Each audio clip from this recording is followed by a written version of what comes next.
I'm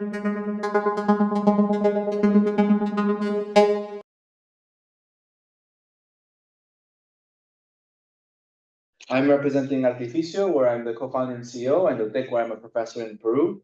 I'm also going to be in the discussion panel, so later in the afternoon. So if there's any questions, that don't get answered or asked today, right now, I can always answer them later.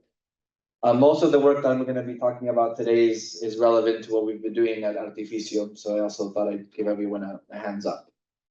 So where are self-driving cars today? And this talk is going to be half technical, half not technical, more inspirational, I hope, than technical.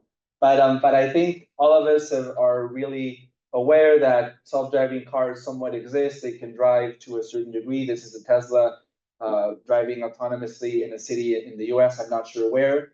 And you can even buy one. Maybe someone here owns one as well. And I think 10 years ago, no one would have expected that self-driving cars would be commercially available, even though FSD still has its somewhat of its flaws. And here's some examples that maybe are not so well known, but errors that Teslas make. So here on the right, you can see how a Tesla confuses its carriage with a person or a trailer, and now it rotated 180 degrees, and now it's a person and a truck, so it's morphed into another object. And of course, the car hasn't crashed, but this is still very bizarre. And on the left, you see here an example of the car, the Tesla, identifying stoplights, semáforos, right? But they're not really where they're supposed to be because it's another vehicle that's moving. So this is not really an error, but it's a bizarre natural adversarial example. So I think the other point that I want to make here is, even though the engineering part of a self-driving car has been really groundbreaking, there's still some interesting cases and flaws that maybe most of the people here in this room are still also aware of what's been going on with, not to put shade on any company, but Cruise and Waymo, where in this case, Waymo is like blocked a fire truck and it doesn't have the semantic information that a fire truck should break the rules because there's an emergency. And in this other case at Cruise, and this is happening in San Francisco, you can deactivate a Cruise car by putting a cone, like a party cone on the car. So I don't know if anyone has seen this, but this is more on the social side of self-driving cars, where San Francisco, despite being a very innovative city, is very against self-driving cars. That's really strange. You would imagine that they'd embrace it, but they're having a lot of issues with just the general population. Maybe not the scientists, although some don't fully agree with self-driving cars are trying to stop progress in this field. Of course, the human would know what to do in these cases. And in terms of the economic value, for those who aren't aware of the reality, because you go to CVPR and everyone's saying, we just raised 300 million or $500 million or 100 million or 50 million for my startup. Not mine, but other companies. Full disclosure. We have raised some money, but not that much. The reality is most of these companies are either went bankrupt or about to go bankrupt. In fact, without naming any names, yesterday there was a workshop in one of the autonomous driving companies, and the company that was supposed to host the session went bankrupt last year. So this is there's really a problem, that there's a disconnect that I also thought I'd share, that sure, there's a lot of really good R&D happening, but in terms of what is a product that many of these companies are selling or making money out of, it's not well clear of what the plan to profitability is. So if you have an R&D lab, as a non-for-profit, you can raise a bunch of money from grant agencies, but if you're actually running a business, you have to think about how you're going to make money. So now going a bit more into how do we solve autonomous driving? I don't know. So who thinks maybe doing an informal vote that autonomous driving is solved? So who would say, okay, so no one. Everyone thinks that autonomous driving is not solved? Yes, so raise your hand if you think it's not solved. So who thinks that in 5 years we're going to solve autonomous driving, for example? Nobody. Okay. Who thinks in 10 years? Okay. Who thinks in 30 years? And then, okay, so more than half say never, I guess. So who thinks never? Okay, that's interesting. 2-3 people. So for those who say never, for example, what would be your definition of what is solving autonomous driving? Like, what would you be happy with saying, you know, I see this and it's solved, I would take a Waymo car or whatnot. But a human presumably can't do the same thing, right? So how would you compare that standard tentatively? As a human still makes mistakes. Oh, it's just something to think about, right? And maybe for your case as well, I think you said, you know, it's never going to happen, self-driving cars. Where's your position? Is it similar take or? I think it will happen in like a general environment. I mean, you Okay. can deploy the autonomous car to every place in the world. It will happen in some places. Okay. For sure. But for some places, it will be really difficult. Really difficult. Okay. Would you think in the US it's going to happen the next 30 years, for example? Probably for developed countries that will be a reality in some Okay. way. But for example, for some places in Latin America, maybe, I don't know, some places in Africa, in Asia, would be difficult. Okay, so I'm going to try to argue the opposite, that's where we really want to solve the problem instead of the US or Europe or Asia. Not that I hate on these places. I'm a secondary, in spirit, American citizen, as they say. So, okay, so this is, I'm going to start off by talking about, how most of these systems see. This is very, very basic, okay? So my main focus is just vision in this talk. So this is going to be very, very basic, and then I'm going to start, going into more details. But the simplified self-driving car pipeline is perception, doesn't say here, but what do I see?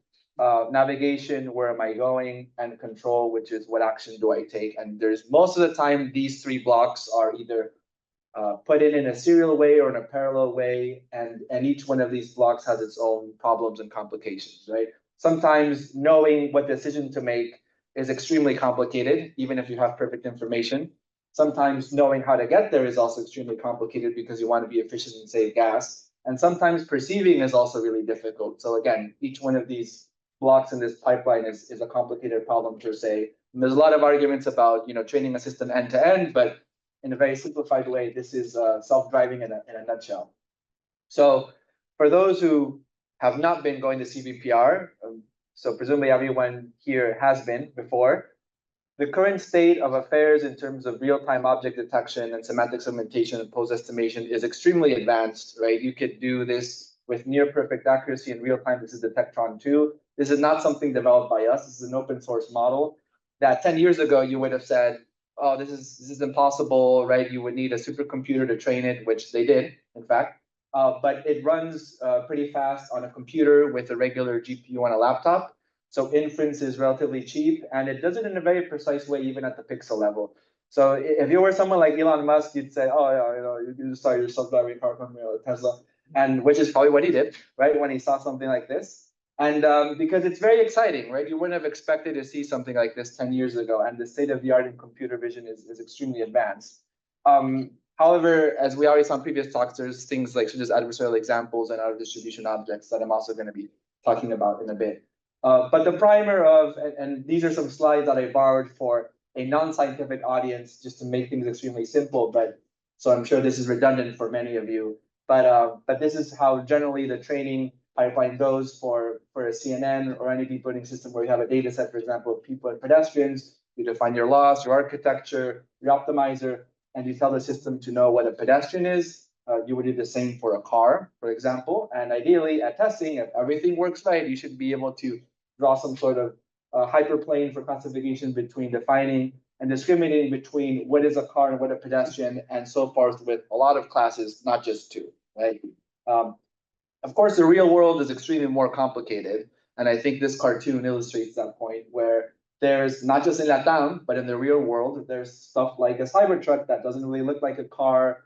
In Peru, we have the heladeros, right? It's not really a motorized vehicle, but it could maybe act as a motorized one. There's handicapped people that have to cross the street. Places like India and also in Peru, there's a lot of informal commerce where if you don't see an image like this one in training, you may not know what to do in deployment. And if you remember the example that I showed about the Tesla, seeing the carriage in the street in some maybe more rural side of the US, it's pretty much what happened, right? There was no accident, but when accidents do happen, it's because they've encountered visual information that they don't know how to process most of the time, okay? So how do you solve for these type of bizarre auto distribution objects? And that's really the question that as a company we're trying to address. And hopefully in that direction we can help solve the self-driving car crisis. So the errors, right? And how do most of these systems are usually deployed and trained? You need a lot of data, clean data most of the time, not out of distribution. A supercomputer to train this, and usually it's going to cost you anywhere between, for a company like Tesla, $1 to $6 billion, I believe, a year to train a system to do full FSD, which is extremely expensive. And as a huge parenthesis, I think that now everyone is very enthusiastic about the whole scale is all you need, right? Give me all the data, give me all the GPUs, give me all the money. I'll melt the glaciers, who cares? And somehow I'm going to get a really high score on the paper or to tell my customers that I'm doing a great job. And I think that's extremely inefficient because as humans, you can just maybe eat an apple in the morning and perceive the whole scene for the next 12 hours without any problem, right? So that's also something to think about as well. And at testing, sure, you would still need most with OEM companies have smaller GPUs or devices in which you can do inference. Again, on IID data, ideally from which it's been trained, which is so. Here's an example of data we've been collecting in Peru, and this is running an open source model that thought that was a train. That's not a train. Here's another example.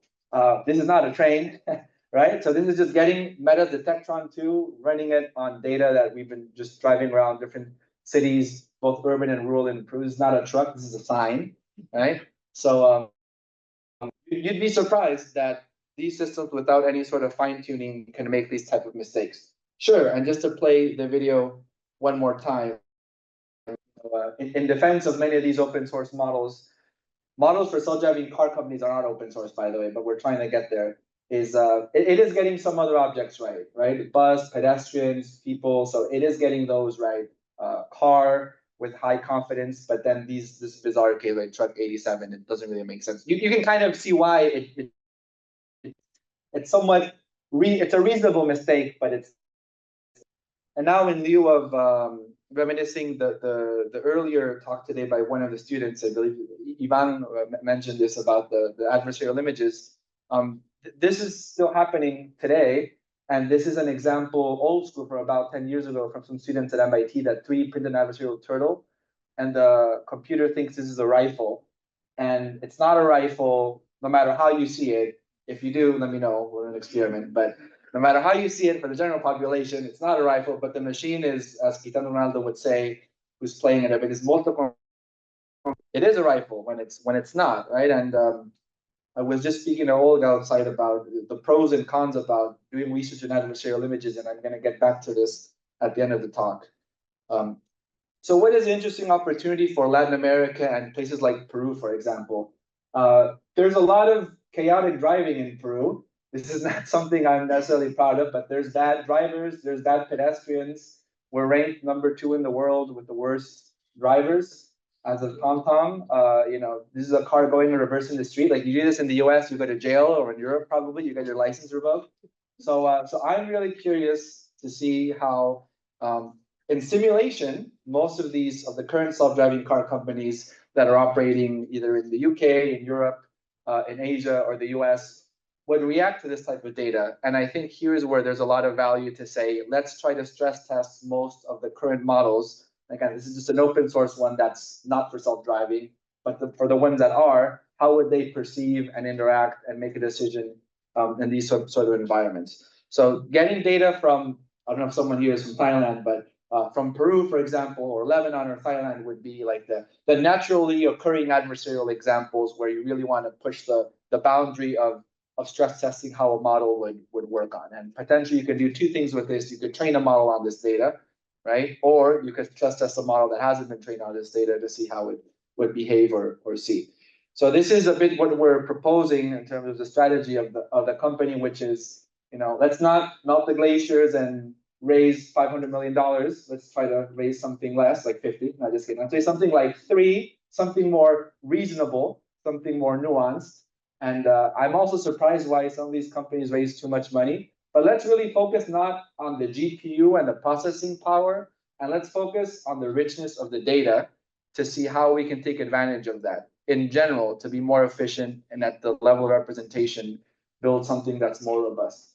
So that at testing, we could use a device that is also relatively cheap, that would also fit in a self-driving car and would also know how to respond to both in distribution and out of distribution objects. So what is a solution that, again, as a company we're pursuing, and it's really training and testing on a diverse data set that you may not see in places, mainly developing nations. So we've been collecting some data from Peru, Lima, Cajamarca, and Cusco, both the capital and other states, the departamentos in the country, like Cajamarca and Cusco. There's a variety of the data in terms of the data set distribution, in terms of whether you see buildings. So Lima is more gray, where there's more taller buildings, and places like Cajamarca and Cusco, which are more rural and they're open. And this is just data we've been collecting in terms of having drivers with a dash cam go around the city and collect data and then see what we this, right? And in this case, we've just been projecting certain frames from the data set into a 2D plot. This is just standard t-SNE on top of an embedding.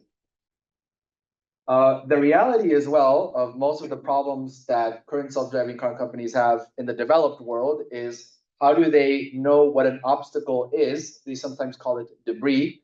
And there's obstacles that you do want to avoid. For example, this is a piece of wood and a brick or dirt, or this banner that fell off the street. And there's obstacles that you don't want to avoid and you just want to go straight over them, right, in terms of safety. There's also the distinction that is very subtle between motorized and non-motorized vehicles. And this is important in terms of knowing how you should react in terms of the speed and location of objects in a scene. So if an object is motorized, you want to be more cautious in terms of how it's going to react to a decision you may take. And this is a tuk-tuk in Peru, mototaxi. They're really common in the developing nation, in Peru, Colombia, Brazil, Artificio, all Latin America. Also in Eastern Asia, they call it tuk-tuk in Indonesia, for example. And informal commerce is also very popular in Latin America, like el heladero, right? Like, what class should you give to an heladero, right? Or someone who sells elote? Is it a pedestrian? No. Is it a tricycle? No. Is it a bike? No. Is it a motorcycle? No. Should you even create a new class, right, for people who do informal commerce, right? So we can even joke about this, but it's a serious question, right? Because some of these cars are being sold. Teslas are being sold in El Salvador, in Chile, and I believe in Mexico. There's a production facility, and they will encounter these type of situations with these type of visual stimuli, right? And they need to know how they have to react to prevent an accident. And not just Latam, the United States, this happens in the real world too. So maybe anyone can. I think it's easier in the left image. What's the bizarre situation? The upside down sign, right, for pedestrian. And in the right, I don't know if anyone has seen this stoplight before. Does anyone know who's seen this type of stoplight for the first time, for example? Okay, so a lot of people. So for those who have seen it for the first time, do you know what it means? And you can make an educated guess. So I think as far as I know, and it's a white line, it's just a white vertical line. It's priority access to the bus. And I think specifically it signals the bus whether it should go straight or it should just stop, okay? I believe, I'm not really sure if that's the case, but because I saw this in Boston a month ago and I was also really surprised and I had to Google this. So, but it's, you would not see this in South America. So again, for better or for worse, sure, training on out of distribution scenes from outside developing nations could be useful, but there are other cases where maybe not so, right? Because these type of traffic signs you may not see in places like Peru, Colombia, Chile, or Brazil. So what the company really has to do with, in terms of what we're thinking about product, is benchmarking as a service. So let's get access to APIs or open source versions of, these are computer vision models, but self-driving perception models. And let's run this on the data that we're collecting from developed worlds such as Peru, and this is data from Lima, from Cusco. This is more of a qualitative assessment, but we'd have to also run numbers to see the accuracy, the number of false positive rates for pedestrian, car, motorcycle, and whatnot. And expand this not just for Lima, but for Latam. Ideally, it should be the whole world, but start with the emerging economies because most people think there's no value there. And what we're trying to argue and hope is that the value is in this type of distributions because seeing these images so often, right? And if you maybe train and test your system on these images, you can get more added value. And we're building, this is a prototype. This is not real data. I don't want anyone to say Tesla's #1, like they're not, okay? So, but this is the vision that I have for what we're trying to build, where I'm sure everyone has seen leaderboards for LLMs where you can see OpenAI #1, then Mistral, and it's almost like US versus France versus then Russia and Japan and all the startups from all the world that have their own LLM, models and foundation models. So we're trying to do the same thing, and we want to openly do this audit as well for something that's critical in the self-driving car market, because if you make a mistake in an LLM, you predict the wrong word, nobody dies, right? In a self-driving car, you take the wrong turn and bad things could happen. So this is easier said than done because of regulatory policy. So in reality, it's not as easy to, Wave or Waymo and tell them, hey, can you give me access to your API? They're going to be like, no, like why would I do that? And most of their models are also closed source and they have their own IP that they don't want to share with anyone. But it's a starting point, and it's what we envision in a certain way. So how are we collecting this data? Because right now we just have, which is not much, 500 videos. The plan is to get to about 60 million every 6 months with the new round of funding we're raising and the partners that we have, which is there's a lot of transportation and logistic companies that want, because of security, to record a lot of the driving information when they're transporting food or money from point A to point B. Think of, for example, Rappi motorcycle drivers, right? In Latam, if on the helmet you could give them a camera, and also taxi drivers too that are more independent workers, and we would pay them. And we're thinking about a payment plan where we pay them so that they can collect data for us at a rate that they're also happy with, because there is a global recession, whether no one likes to talk about it or not, and everyone's trying to find different ways to make money. So for someone who is doing taxing, if they can get paid $1 per hour of data, which maybe in the US doesn't sound like a lot, but in places like Peru, Mexico, Brazil, Argentina, maybe is a bit more, they would gladly do it. And this is something we're thinking about as well, where they send us the videos over WhatsApp, for example, through their phone. And it's okay if the data in their phone is, from the camera, is not as high resolution as an actual dash cam, because you do want to have the variety of the sensor data when you want to do both training and inference. So that's actually a good thing. Sometimes we had investors tell us, but why would you want someone to get data from a phone? I'm like, well, it's cheaper, it's zero friction, and it gives more diversity to the data set. And the third stage of the plan, which is again what we're also doing, is as we keep collecting this data, we upload it to the platform so that maybe someone can buy and sell data as well. And the data commercialization part, thinking just purely in terms of business, hasn't really been explored, because most data sets are open source in general for research, which I think is great. But maybe there's a possibility to buy and sell data. Like suppose you have this data set for, I don't know, butterflies in the Amazon that someone else really wants to have. You can have an open source version, and you can also have maybe a paid version, so that even if you're at a university and it's not for profit, you can get some sort of income to finance your project if you license your data.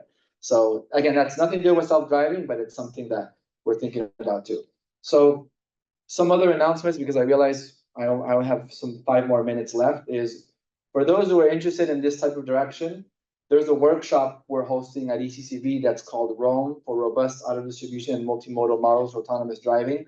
And the emphasis here is to stress test models with data from places like Latam and Eastern Asia and Eastern Europe, where no one is really going to collect these data sets. So this is a Twitter handle for those who like to use Twitter, ROAM ECCV 2024.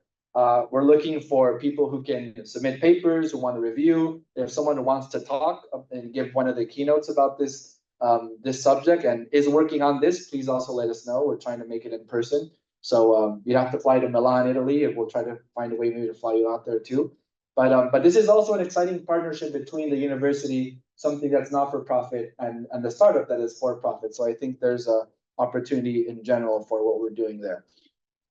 And something that we really want to stress test, going back to part and the earlier talks is there are cases where classifiers can correctly know that this is a banana, and these are these other adversarial patches in the real world that you can print it's a toaster. You can kind of make sense on why it thinks it's a toaster, but it's really not one. And we want to do thing for self-driving, and we've been trying to download as many.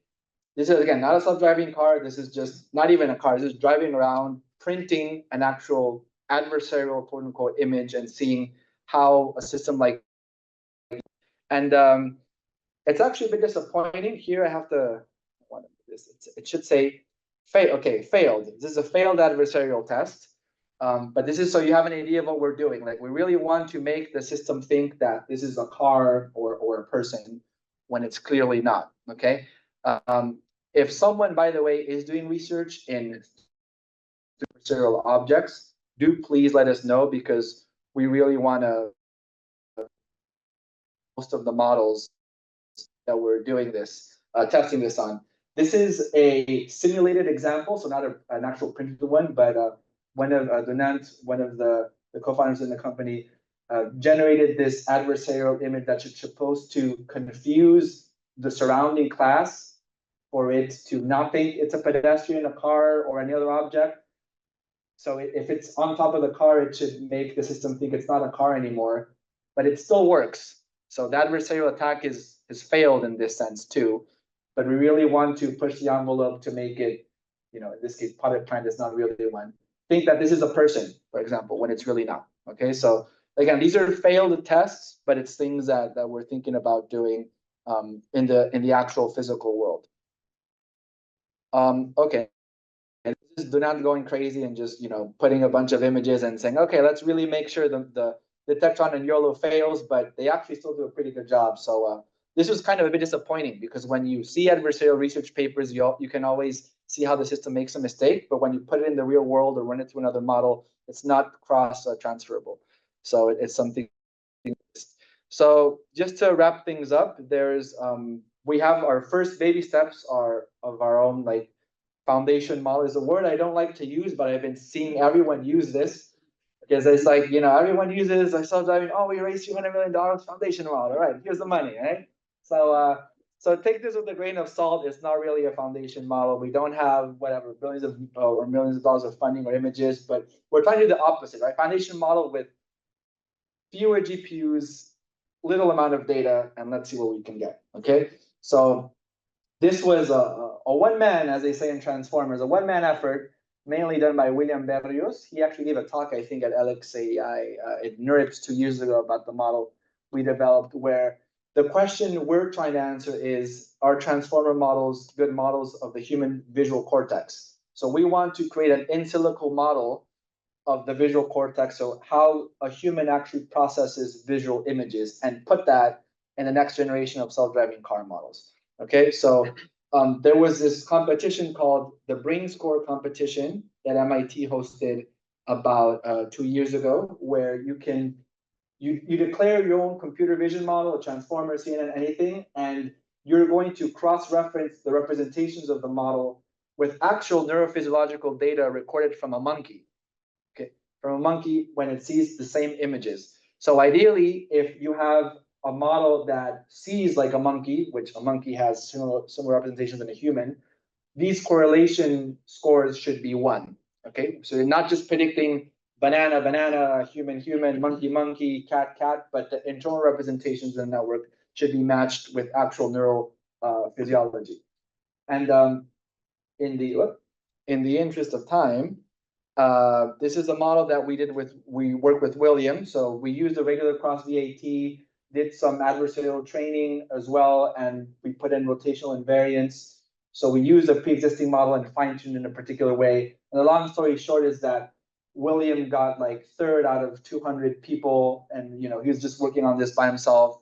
Well, I was just the coach, but he was from his mom's basement, did this. And there's other people, like fancy labs from MIT and Europe, and this was pretty amazing because we also broke a record for modeling area V4 in the visual cortex. So I know we're almost on time. So aside from the number, and this is the Cortex model that we have, and the record we broke, I want to show the qualitative impact of this model, okay? So in this model, instead of, when you do an adversarial attack, instead of just seeing noise, you can see how the class warps into the object that you want to fool the system in. So essentially, the adversarial images of the machine are adversarial in a way for the human as well. And this is what we really want to push for, because it gives a higher degree of explainability. And there's this metric called brain score that allows you to do this. And this is just another example. So, for the same different images, different classes, cat becomes hypercat, becomes dog, insect, or whatnot. And the same for the other classes. And these are just there's a paper that William and I wrote about this, Berrios and Deza, and you can read it. But in the interest of time, I mainly just close with what you can do with this. You can try to do similarity search for bizarre unknown objects. And I think this can also potentially help when you're deploying a new emerging economies. So these are just other plans we're working on, scale from 1,000 videos to 1 million, right? With putting an adversarial loss and a self-supervised constraint. The conclusion: what are the opportunities Latin America can play in a self-driving car revolution is stress test state-of-the-art computer vision models, maybe create new foundational models on how distribution data, commercialization of data. We're thinking about selling data that we're collecting in Peru, for example, to companies like Wave, Tesla, Waymo, and Cruise, so they can test their models in-house. And there's a lot of new space for regulation, because in these economies, there are no self-driving cars, so you can actually set what the rules are, which is interesting. So just to wrap things up, there was an article that we wrote about 6 months ago that went viral, and the press thought we were like this multi-million-dollar company based in the United States that's deploying self-driving cars in Peru, and it's really just a team of 4 of us. You just need a small team of really talented and motivated people. So really, it's Victor, Lunant, and David that deserve all the credit in this, and I'm just providing them high-level guidance. And startup world has its ups and downs, but I really want to stress test that this is a team effort, and even with a small team that shares the same vision, you can accomplish a lot of super cool things. In this case, creating value for LATAM as well. So that's pretty much it. And we're always looking for collaborators. So if you guys want to work with us, partner with us, fund us, just feel free to send me an email. Yeah, that's pretty much it. Thank you for having me. Maybe we have time for 2 questions. Any questions? Yes. Hello. So we have been working for a while now with understanding how these types of classifications, but also misrate, can impact the autonomous vehicles and also semi-autonomous vehicles in Brazil. Mm-hmm. And one of the things that we are basing our research in is a very straightforward paper from the people at LatinX. And they were looking at how these object detectors, looking at pedestrians, they can misclassify or not classify people based on gender, race, etc. And one of the results is that, for example, a child is less likely to be detected than an adult. Mm-hmm. So we are starting our research in this track, and based here on your talk, I just wanted to ask, what do you think are maybe the things that are more important that these models do not detect today, but they need to be detected in order to have at least some level of other systems working well in South America? Yeah, so I think the example of kids is really relevant, because in places like LATAM, kids are more unconstrained to play on the streets, right? So there is a danger of running over a child in a place like LATAM versus in the US. I think parents are definitely more cautious. So that's one thing. So you definitely do want to reduce the false negative rate for that, right? Saying that there isn't a child when there is one. I had a discussion with Victor, with everyone in the team, but Victor was very pushy about this, which was one day we had a meeting and said, what should the car do if it sees a stray dog? And stray dogs are very common in LATAM, in the emerging continent, even in very rich neighborhoods. So what should a self-driving car do? And that answer is, he was very bullish on don't run the the dog over, and I think that's what you want to do, right? But what are the other possibilities, right? Is there another person around? Like, you want to, of course, minimize any sort of human casualty. So, but these are cases that do self-driving car systems in the US have dog detectors? Like, I don't know really. And so that's something to have in mind too. Sure, they're not people, but you don't want to just run over a dog because it's not a person, right? It's still a living being. There's another interesting case of objects that you do want to run over. This sounds a bit debatable, okay? But something like a plastic bag. If you have a system that is doing just computer vision and misclassifies the bag for a person or another bizarre object like a ball that really doesn't, or that has mass but really doesn't, then the car is just going to do an abrupt stop. And this sometimes happens in the highways. And when you have assisted driving systems, I've known people who've told me that a plastic bag, places, certain parts in Peru are actually very dirty. So, the wind can throw a bag around and the car will just do a stop, but it should have just kept going through, right? And it'll put the driver in a hazardous condition. So I think it really depends on the location, but these are the type of questions we're thinking about too. And to what point should these be their own classes as well, right? Should there be a new class called obstacle, right? Or debris, where it's a super class of other secondary classes that we should know whether we should stop or keep going. So yeah, I don't know if I answered your question, but yeah, okay, but it's really, it's a good one, yeah. Thank you. One more question. Yes. So have you looked at other modalities as well? Like, I don't know, LiDAR or infrared, that how they compare with, first world country data sets like that? Yeah, that's a great question. So we were in the process of raising money, the next round of funding, to get LiDAR sensors to start doing these comparisons.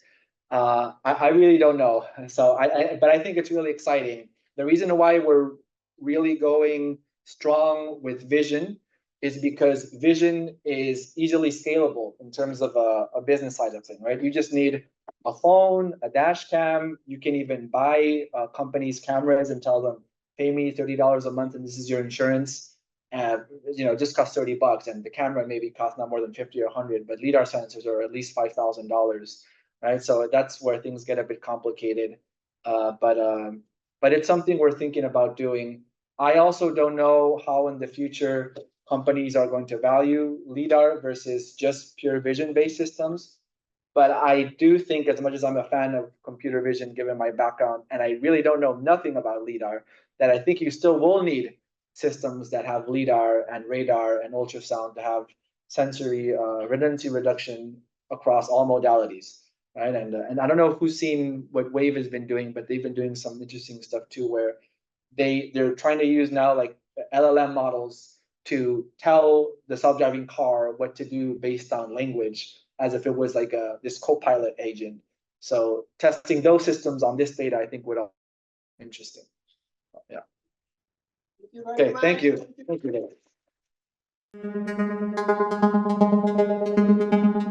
Dave.